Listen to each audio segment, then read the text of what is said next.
Oh, can we talk about, I think the last thing we should talk about is just recognizing that these K-pop groups are human beings, and now that it's coming into more light, like, yeah, the way how they're being treated, is it all sunshine and rainbows?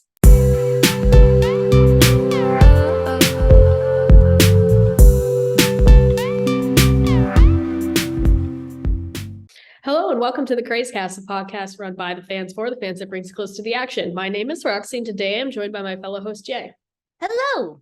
To keep up with all our content, be sure to follow us on Facebook, Twitter, and Instagram, all at Craze Mag, and YouTube, The Craze. And if you are watching this on YouTube before we begin, don't forget to like, comment, and subscribe on our YouTube channel to catch our next episode, and hit that bell for notifications for when we upload new videos. And disbandments.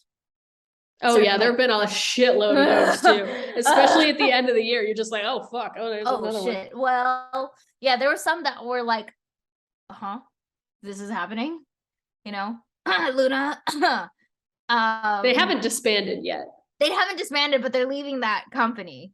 Most of them. They said no so far, so there'll be a great legal battle going on here, and that'll be something to watch. That whole thing with Chu is ridiculous.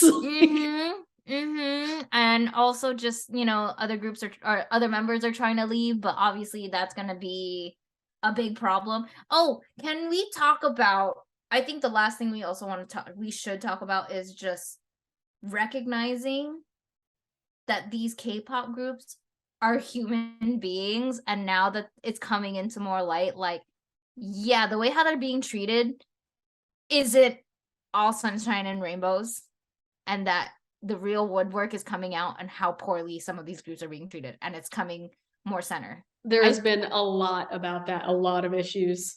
I mean, like the biggest one you can think of at the moment is Omega X. Yeah.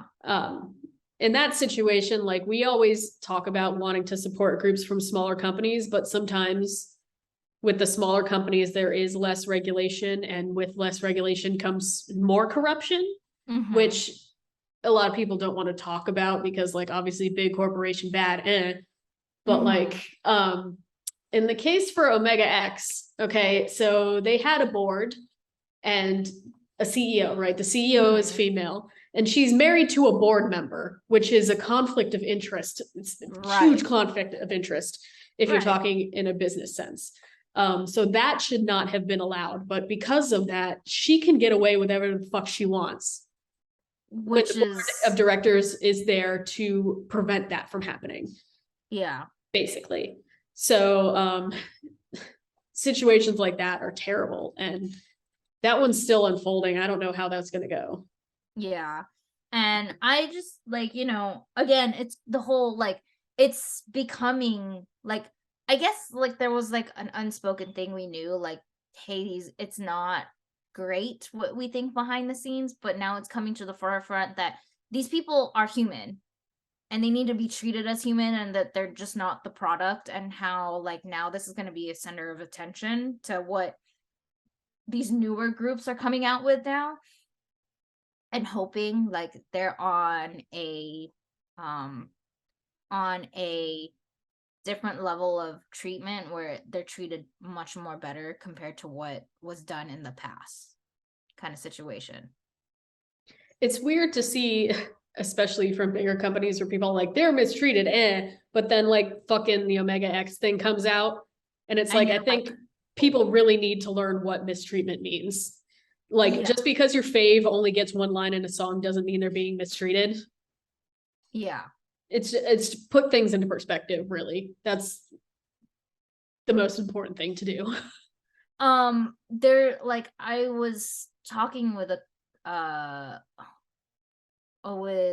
somebody put in with somebody, and they put it into the perspective of, like, you want more and more, but what if this is all that they can give you, kind of situation? Maybe this is all that they can offer, so they're going to just hone in on what this thing is, so it really put into perspective, like, you're right, we want more, but if this is all that they can offer, this is all that we can get, So yeah, it's been a year, but I hope things improve for the better, and that by it really sucks that they have to be the prime example, or Omega X has to be the prime example for people to wake up, but at the same time it's like, no, these people need to, like, all of these idols, all of these celebrities are just human beings, and they do deserve to be treated as human beings. Of course, we do not condone any of the whatever behind the scenes shitty stuff that they may do, you know, but that's, again, they're just being human. The problem is that K-pop pushes a product, so it turns these idols into products. Yeah. And then when people don't think hard enough, they don't really think about each idol being a person, more so than like, Mm-hmm. I don't want to say figment of your imagination, but more so like your ideal, Mm-hmm. like, existence. So it's like, that's where like infantilization comes in. That's where like over sexualization comes in, stuff like that. It's when you remove the humanity from them. And that's just like a foundational issue with K-pop, is that like they can't fucking publicly date because people lose their shit. That's like, that's ridiculous. And that has to do with not seeing them as human. Yeah. So it's like, yeah, like you're so used to you're so used to finding out, like, in the Western world, like when these celebrities, get together, you're like, oh, okay. I mean, yeah, there are people who don't like that, the significant other, but they're like, oh, okay, I guess, it doesn't like ruin careers. yeah. Like people were trying to get Chen kicked out of EXO because he got married and had a kid. But guess what? He's still with EXO, and you know what? He has a solo album and he's thriving. He's thriving. Jesus Christ. It's like, it's a scandal that shouldn't be a scandal. It's like Mans was living like a human person. Yeah. It's like, honestly, he's just, how dare he? How dare he not be a robot that's created for my fantasies? Do you want to do a roundup of some of the groups? Like these are also more rookie groups. I totally forgot that there are actually, aside from girl groups, there are some smaller boy groups. One of them on here is a veteran though, but we got Bugaboo that they had, they debuted last year. They came out, another girl group to look out for in terms of their thing. Did they come for KCON? No. Oh, we didn't even talk about the whole Stacy keep blowing up. That was a huge girl debut too. Did they debut this year or last year? See, I can't I can't keep my years straight. We have Lightsome that also has had a year together. And another girl group that, like, they debuted last year, but again, they've had releases in 2022. We have to talk about Six, or is it CIX? Six? CIX. Yeah, I say Six. They did a lot this year because like they went to that mini con in New York City with like freaking Winter and Boa. Yeah, like they've had a really they've actually had a really good year for them. And another promising boy group. Six was a really good one. Who else has had a year? I guess AB6, right? Because we technically, you met them. Yes, interviewed them. They had a great tour too, I think. Yeah. AB6, I like to see them continue to flourish. Yeah. Maybe I just have a soft spot now, but I like to see them succeed. Yeah. And like it's kind of weird how like they've they're technically an older group, but they're still like in that realm where they're very underrated. Yeah, because they debuted in like 2019, so they've been around for a bit, but it's like I do think like the pandemic threw that off too. Yeah, in a way. That's true. Yeah. So I mean, but I feel like every time AB6 comes around, like people will come out for them. Mm-hmm. People will come out for them. Is there anybody else? Oh, well, you have one you want to talk about. I forgot. I got a long-awaited comeback and very, very cool opportunity to also interview this person. I have to mention. And also technically we got a reunion with the group too. Not actively with music, but they were together recently. BAP's Jungkook, Bang Jungkook, that also happened this year. I would have never thought that he would release something, and I'm biased, sure, but again, one of the best albums I've listened to this entire year.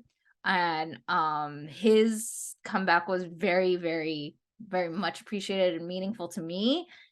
Got to interview them.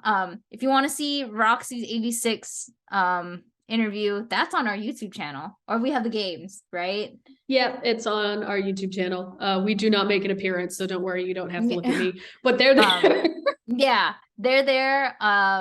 We also got my interview with Jungkook is on the website, so you can take a look at that. What was the group that both me and you interviewed? Blitzers, dude. Yeah, you forgot about Blitzers? We forgot. I was just like, wait, we're forgetting one. I know that was another highlight for 2022 for us. At least I had to. I'm working on a different group interview, but something along the same lines. So I was just thinking about that the other day because we're prepping for a different interview. I was like, oh, I should go back to this one to see what we did. But that was super cool. That was the first in-person interview we've ever done, was with Blitzers. Yeah. Lovely group of little boys. They're so nice. I know. I really wish I could have seen them on their tour. Like, it just didn't work out timing wise. So if you come back, that's a tour that I'll try to make myself go for, just because they were so nice. Their music's really good too. So yeah, is there any other comebacks or groups that caught your eye this year? I mean, besides like my usual ones, Mm-hmm. I'd have to look to see like what I've had on repeat, because it's been very hit or miss for me because of like everything that's going on. One group that I know we talked about VIX earlier, so like along the lines of concepts, Kingdom is not like a super new group, but they have continued to sort of do like the historical concepts for each of their members. They're going through some member changes right now, which isn't that great for their press, but like I think that the creativity behind what they're doing is really great.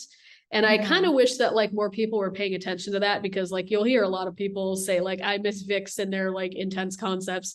Obviously I do too. They're, you know, very creative, artsy sort of things, but this is just something like, if you like that kind of thing, you should probably take a look at Kingdom, because you will find at least the semblance of that in what they're doing. Yeah. I guess obviously Stray Kids has been one of my top artists this year. Same goes for BTS. I guess Jackson with his solo album finally. A lot more GOT7 members going solo, releasing their solos. I think we've gotten most of them. Who's the only one? No, Jin Young also came back. I think they've all been doing stuff. Yeah, they've all done solo stuff. I guess the other person who I haven't really gotten to talk about a lot is aespa. They've had a good year. And then we have Got the Beat, that project group that's supposed to be like the female Super M. Oh my god, that was like the very beginning of the year. It was like January. Yeah, see, they need to bring that back. Did you hear rumors of Super M coming back next year? I have heard rumors of Super M coming back. I thought that was a fever dream. Like, honestly, I genuinely like was not sure any of that happened. Yeah, because like because like they went on tour. That piece. They went on tour in 2019 and then disappeared. So I was like, do they exist? Is Lucas coming back for anything?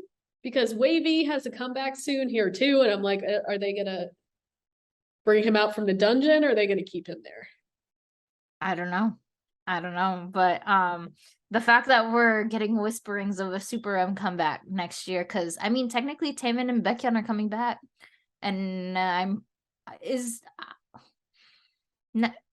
Kai's 94 line, right? Yeah, so he's due next year. Yeah, he's due next year. So they need to squeeze at least one more comeback. They're gonna squeeze that before no EXO comeback unless they do that as soon as Baekhyun gets back, right? No, because Chanyeol, did Chanyeol come back?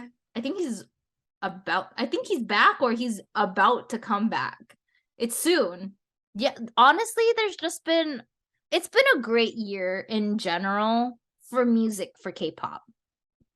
I think like there's been a lot of solid hits that have come out of this year. And I mean, I know I didn't listen to a lot of rookie groups. I'm sorry. There's just so many of you, but like from the ones that we do know, like no one has really put out something that I was just like, I don't like this.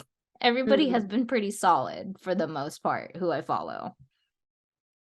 So, I mean, we spent almost 2 hours talking. This is probably our longest episode to date. So, but considering we're wrapping up the end of the year, it's only fair that we talk about it for quite some time. So yeah. But yeah, there's a lot that's going on this year. I'm scared of it happening again in the next year, but it might. We've had a lot of growth as well, both in the magazine and just for K-pop in general, which has been a great time. So we'll see what happens in 2023. Hopefully, like freaking terrible stuff doesn't keep happening. Yeah, only good things from here on out, please. Yes. With that being said, we hope you have fun listening and watching this episode because yeah, we talked about a lot. I'm sorry, Robin, you have to edit so much.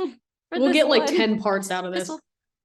Oh yeah, I definitely think that the parts that are gonna come out are gonna be like you'll be seeing it more frequently, especially considering that we have to get a lot of this out before the end of the year. So, yes, yeah, we're here. Oh my God, another year in the books. Jesus Christ. Yeah, and we'll be back in 2023. Yes, I'm sure. Yes, with some changes possibly in the near future. So, you know, I think it's just a whole new refresh for the new year. So when we're back, you're gonna see like minor changes, but things might look a little bit different than it used to be before. So you want to end it off here, Roxy? Yeah, I think we're good to go. So if you have any thoughts on the things we've discussed, leave it in a comment down below. And be sure to like and follow us on your favorite podcast outlet on YouTube. I'm sure we're going to have more YouTube content coming out in the next year as well. So it'll be a great time all around. So this has been the Craze Cast, and we'll see you all next year.